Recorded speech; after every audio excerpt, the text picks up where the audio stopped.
Hello and welcome to another one of my recorded lessons for English Language A-Level as part of Cambridge International's exams. We're looking at paper 1 still, and I'm still using the specimen paper. So if I move around ever so skillfully, if you'd like to pause there and have a read, that's fine. Otherwise, you'll be able to find the paper wherever you usually find your exams. So I'm going to break this into two. I'm going to do one video which just focuses on section A, and then the following video is going to look at section B. And also, thank you for the comments and nice reviews and things. It's making me feel validated. Anyway, so I'm going to point out some of the obvious pitfalls and some of the less obvious ones for section A, question A in question 1. You know what I mean. So it's obviously just out of 10. If I look at the mark scheme, it's mainly about writing accuracy, AO2, and can you write for the genre which you've been prescribed. And you really, really do have to meet the kind of general parameters for the genre. That is a really good thing to do in your revision, actually, is to look at all the genres that you've looked at across the years of you studying English. Are you confident in what is typical of that genre? So I'm talking articles, reviews, letters, speeches, non-fiction text, fiction text, the whole shebang, everything. And it's a nice way to remind you and do a last minute bit of revision. That would make a good video, but perhaps for the future. So we've got this question. Following text, it's about a luxury apartment called Pembroke in Cape Town, South Africa. It sounds lovely. I recommend you have a read of the text. So we have to imagine we've recently stayed at the apartment. We have to write the write the text for a review of the apartment, which will be posted on the Real Deal Holiday Review website. Use 150 to 200 words. First things first, we really have to meet this word count. You have to get the minimum, and you have to not go over the maximum to a ridiculous extent. The examiner's not going to count your words, but if they know how much is too long, right? They've read hundreds, if not thousands, of these exam papers, so they know when someone's gone over 200 words. They can just tell. They'll stop reading, right? And it brings down your writing accuracy marks. So really, really do stick to that word count. Let's have a look at the actual interesting parts now. So it is a review. So types of things that I'm thinking, general text conventions, first person. So I'm going to be using I a lot. I'm going to be using anecdote. It's my own experiences. It might include a rating. I'm thinking about my context, audience, and purpose as well. My cap, which I'm always going to do pretty much for every question. So I know it's a review. I've got lots of opinions in there. My audience, well, it's Real Deal Holiday Review website. Because it says Real Deal, I'm wondering if it's I could do a kind of savings spin on this. So people make a real deal. But, I could go one of two ways with my review, couldn't I? I could do a positive review and say this is an amazing place, which it is. And I can say it is, you can make a really good saving here. Or I could say it's far too expensive. Look, it's the most amazing place I've ever been. But I know my audience is broad. I'm thinking savers, ? I might explore that. I might not. But because it's online, I definitely know it's broad. My purpose is going to be to entertain and inform. Now, you could go one of two ways. You could go, primarily to entertain, or you could go primarily to inform. I think it's a matter of taste, really. Because a review for me, I like reading them. Ooh, frog in my throat. I like reading them because they're quite funny a lot of the time. And I'm more of a creative person, so I'm thinking I could go down the kind of funny route here. If that isn't your kind of way of your style of doing things, I'd go down the informative route and maybe keep a more serious tone. there's more than one ways to do something, isn't there? There's more than one way to skin a cat. It's back again. Okay, so we've recently stayed at the apartment, so everything has to be recent events. Okay, so those of us who've done the GCSE with Cambridge should be kind of prepared for this question already. It's quite similar to the final question on the paper one in the IGCSE. And with that, I'd treat it exactly the same. I have to go through the text and select information that I want to use or include in my final text. So I'm going to do a quick bit of scanning. I've obviously read through it already, but now I'm going to go through with a highlighter and identify the pieces of information that I want. So I'm looking. Obviously, it's at Pembroke. Rubbing children and two ladies and one and only Chris. I mean, maybe I could have done a review of these places as well. That would have been interesting. So we've got loads of places to go. It's a marina. I've got Table Mountain. I know it's in Cape Town. I've got retail food outlets and fine dining. There's a lot to do. Winelands, regional flora and fauna. Oh, botanical gardens and whale spotting. Cool. Vehicle hire. There's quite a lot we could include. I'm going to have to trim it down, I think. Kitchen, waterfront, open plan dressing room, ensuite bathroom, separate wet room, power shower. Wow. Regal over the harbour, twin basins, and a bidet. I mean, there's a lot. I've got king-size bed, TV surround sound, mood lighting, vistas of Table Mountain and the cableway, Signal Hill, noonday gun. Cool.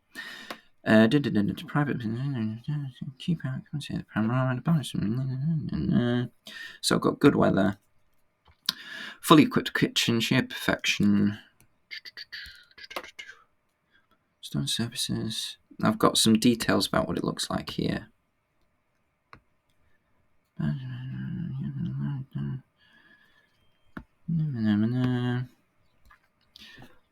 Spectacular creation, generous seating. I mean, there's quite a lot that we could include. All right. That just makes it easier for me when I'm doing this question and the next one to go back and select bits of information that I want to use. With this review, I'm probably going to start mind mapping some ideas that I could use. What I'm not going to do is I'm not going to write the whole thing, at least not now. I've only got 15 minutes for these videos. That reminds me, I best check how long I've got left. Yeah, okay. There I am. So, mind mapping ideas. I quite like the title here, and I thought I was just thinking of ideas before I started this video, and I was going things like "Simply the Best," dune, dune, dune, dune, as a title for my review, because then I could do a kind of music theme in it. Examiners are going to love this. So I'm thinking vocabulary like harmonious. I'm thinking it is musical. There's melody. There's solo. There's diva. Right? And it makes it easier for the next question. If I've done something linguistically ambitious, I can use that later. And I always have these kind of extended metaphors or semantic fields up my sleeve so that I can then use them and adapt them to fit any question, essentially. So common ones are things like music. Students use like war ones well. Shout out to Erin in my year 12 class. She does a great job of that. But it can be overused. You don't want to fall into that trap of just doing kind of the lazy metaphor.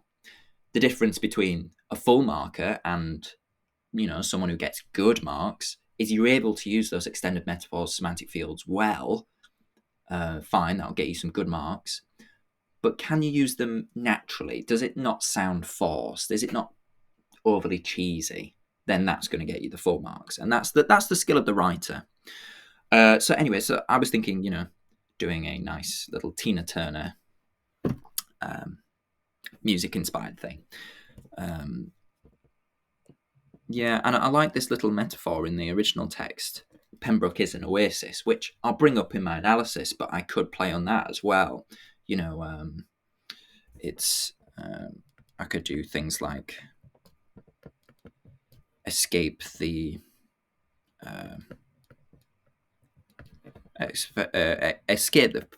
chaos. Go to. Come on, pen, why are you not working? Go to Pembroke. So I could kind of have, I like the imperative tone there, the kind of negative images, which, I don't know, I could argue against.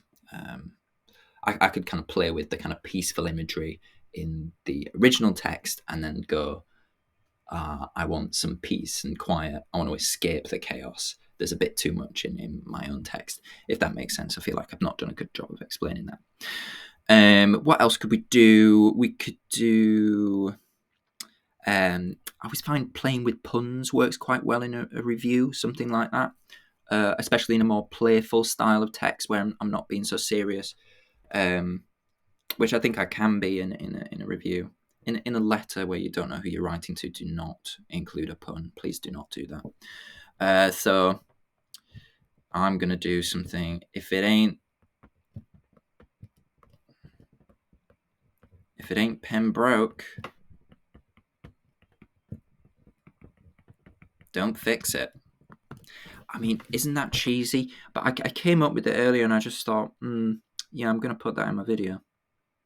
What else could we do? I'm thinking Cape Town. Could I do a superhero thing with capes? But again, I think that might be a bit too forced. In the heart of Cape Town. Could even do something like Peaceful Pembroke. Nice bit of alliteration, which I'm going to talk about later, maybe. Okay, but when we're actually writing the review, which again, I'm not going to do the whole thing. I can just talk about what generally I'd include. So I might do a starred review. 1, 2, 3, 4, 5. I would do a title. Whoop, that's not how you spell title. It's never been how you spell title. Oh dear. Obviously, I need a title. I'd do a short summarizing paragraph. Meeting my informative purpose. So I'd do a proper who, what, where, when, and why.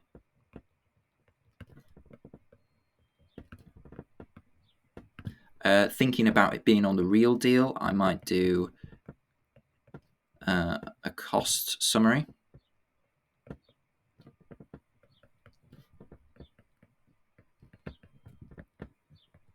And I would probably do like a meaty paragraph, right? Those are going to be my shorter ones, right?